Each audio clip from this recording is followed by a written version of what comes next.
के मुताबिक उठता और खुदावंद की कुर्बत में अपना वक्त गुजारता था। और एक और हवाला जो है ज़बूर 63 उसकी वर्ष जो है वो 6 को जब हम देखते हैं तो यहाँ पे कलाम अक़दस बयान करता है, जब मैं बिस्तर पर तुझे याद करूँगा और रात के एक एक पहर में तुझ पर ध्यान करूँगा, इसलिए कि तू मेरा मददगार रहा और मैं तेरे परों के साया में खुशी मनाऊँगा। यहाँ पे दाऊद खुदावंद का बंदा कहता है कि मैं अपने बिस्तर पर खुदाया तुझ ही को याद करूँगा और रात के एक एक पहर में तुझ पर ध्यान लगाऊँगा। पिछले हवाला में भी दाऊद ने सेम बात की और इस हवाला में भी उसने यही कहा कि रात के हर एक पहर में मैं तुझ पर ध्यान लगाऊंगा, यानी कि मेरी निगाहें मेरे खुदाया तुझ पर कायम रहेंगी ताकि मैं तेरे हजूर में रहूं, क्योंकि तू मेरा मददगार है। पौलुस और सलास इस बात को जानते थे कि हमारा मददगार और कोई नहीं बल्कि हमारा जिंदा खुदावंद है। मेरे अजीजों, अगर आज आप इस सरमन को सुनकर बिलीव लेकर आ रहे हैं तो मैं आपको प्रोफेसी देना चाहूंगी, आपकी सिचुएशन सेम नहीं रहेंगी, आपकी लाइफ चेंज होने के लिए जा रही है। आज के बाद अपना प्रेयर टाइम बनाएं, अपना प्रेयर शेड्यूल बनाएं, नाइट प्रेयर्स करना शुरू करें। आपका 2023 इतना बेहतरीन होने वाला है कि जो दीवारें आज तक नहीं गिरी अबलीसी कुव्वतों की आपकी जिंदगी में से, वो गिरना शुरू हो जाएंगी। इतना ज्यादा पावरफुल आपका 2023 होगा कि आज तक जो अबलीस ने आपसे छीना है वो तमाम तर चीजें तो आपको वापस मिलेंगी, उसके साथ साथ वो आपके लिए और ज्यादा आसमानी बरकत को खोलना शुरू कर देगा। मेरे अजीजों, आज अपनी लाइफ में चेक करें, पौलुस और सलास इतनी मुसीबत परेशानी उठाने के बावजूद भी खुदा की हजूरी में अपने टाइम को स्पेंड कर रहे थे और वो मगन होकर दुआ कर रहे थे, वो सताइश कर रहे थे, वो हमद कर रहे थे। और हमद करते करते ऐसा भूचाल आ गया, कलाम अक़दस कहता है कि कैद खाना के दरवाजे खुल गए, उनकी बेड़ियां खुल गईं।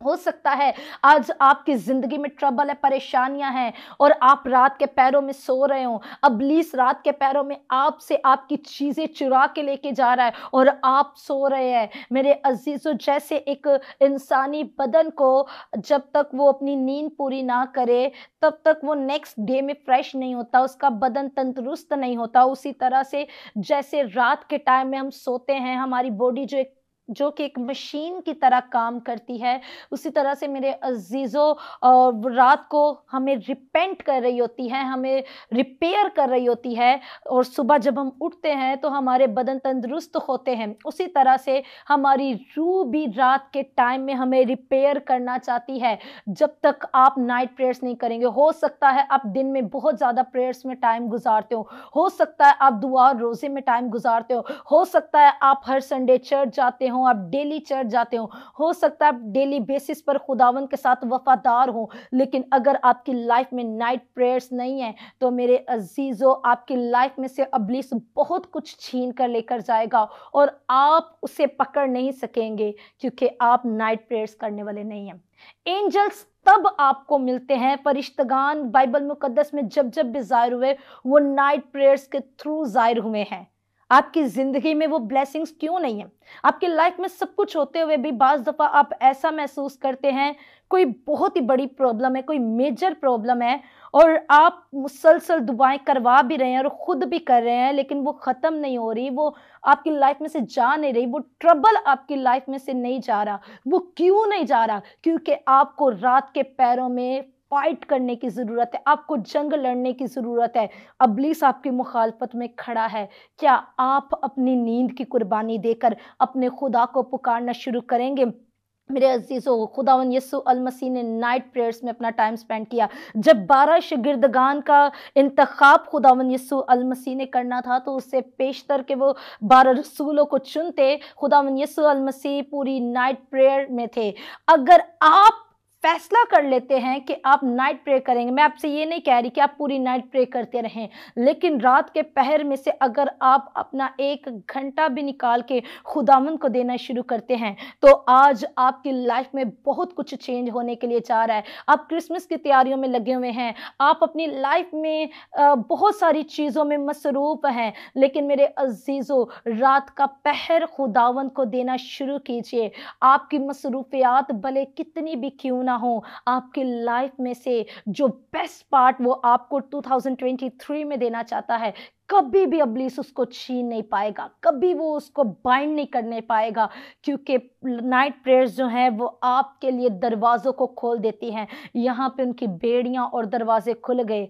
खुदावंद का बंदा कलाम मुकद्दस में एक ट्रबल में गया, जिसका नाम हम देखते हैं बहुत सारी कौमें जानती है, बहुत सारे लोग जानते हैं। याकूब जिसका नाम था, पुराना अहदनामा अगर आप मेरे साथ हवाला निकाले तो पैदाइश की किताब उसके चैप्टर 32 की वर्स नंबर हम 24 से लेकर 27 तक जब देखते हैं तो यहाँ पे कलाम अक़दस बयान करता है, और पोपटने के वक्त तक एक शख्स वहाँ उससे कुश्ती लड़ता रहा। जब उसने देखा कि वो उस पर गालिब नहीं होता तो उसकी रान को अंदर की तरफ से छुआ और याकूब की रान की नस उसके साथ कुश्ती करने में चढ़ गई, और उसने कहा मुझे जाने दे, क्योंकि पोपट चली। याकूब ने कहा कि जब तक तू मुझे बरकत ना दे तुझे जाने नहीं दूंगा। जब उसने उससे पूछा कि तेरा क्या नाम है, उसने जवाब दिया याकूब।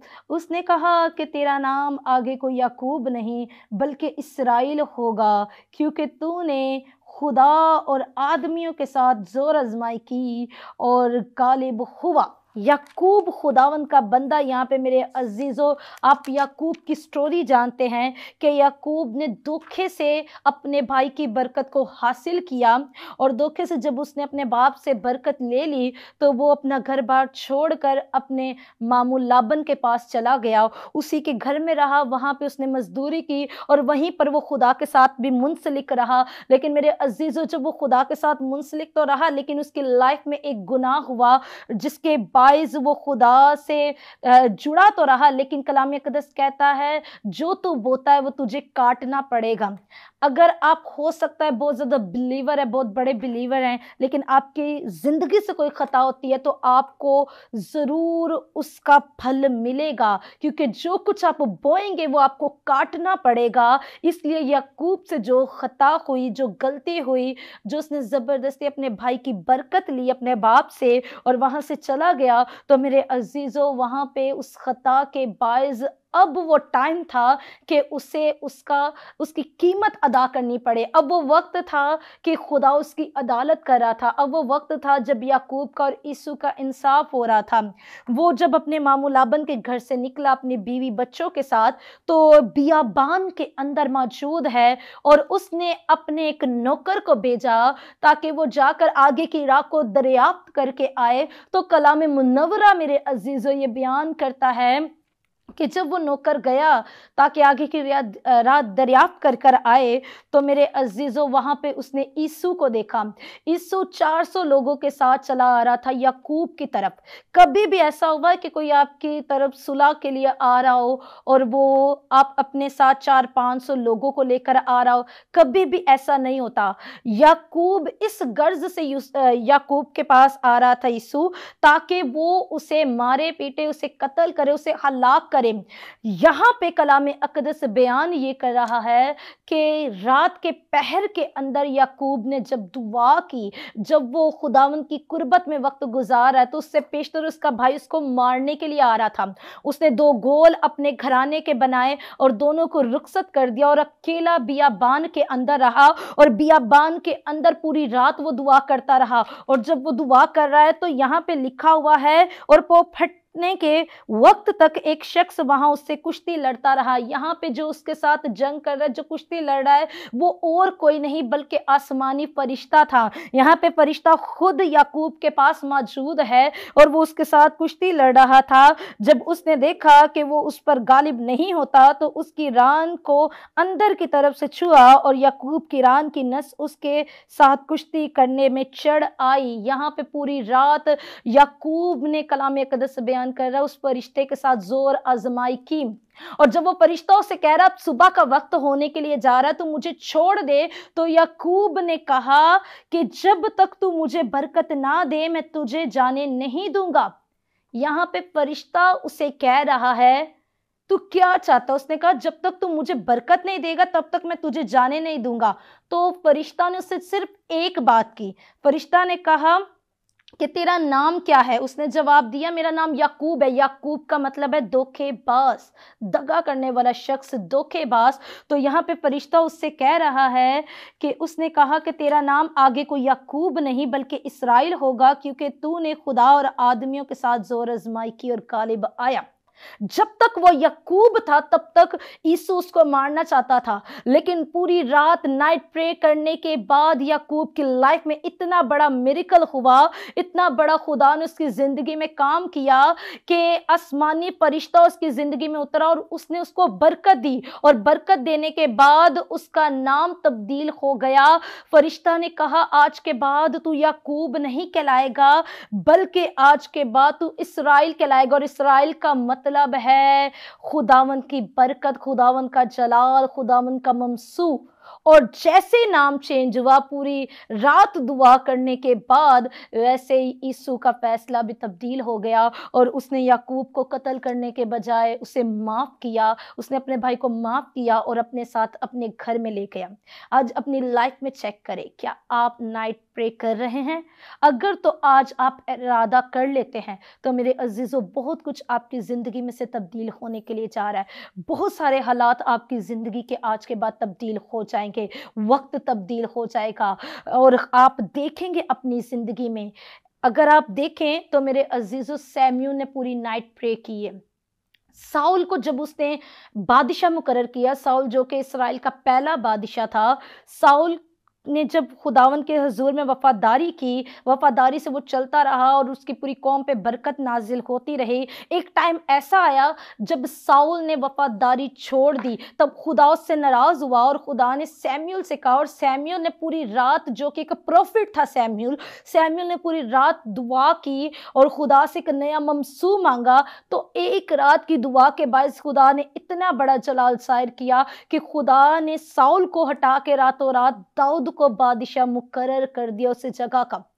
आपकी नाइट प्रे आपके लिए वो कर सकती है जो ना रुपया पैसा आपके लिए कर सकता है और ना ही कोई और शख्स कर सकता है। एंजल्स आपके साथ मुलाकात करेंगे, खुदा उनके फरिश्ते आप पर जाहिर होंगे। मेरे अजीजों, खुदा ने जब मुझे ये तालीम दी, जब मुझे नाइट प्रेयर्स के बारे में खुदा ने मुझसे बात की, तो मेरे अजीजों मैंने अपनी नाइट प्रेयर्स करना शुरू की और खुदा ने ऐसे मुकाशफात खोलना शुरू किए, ऐसा अपने जलाल को जाहिर किया कि खुदा मुझे लोगों के बारे में आने वाला टाइम उनका बताना खुदा ने शुरू किया।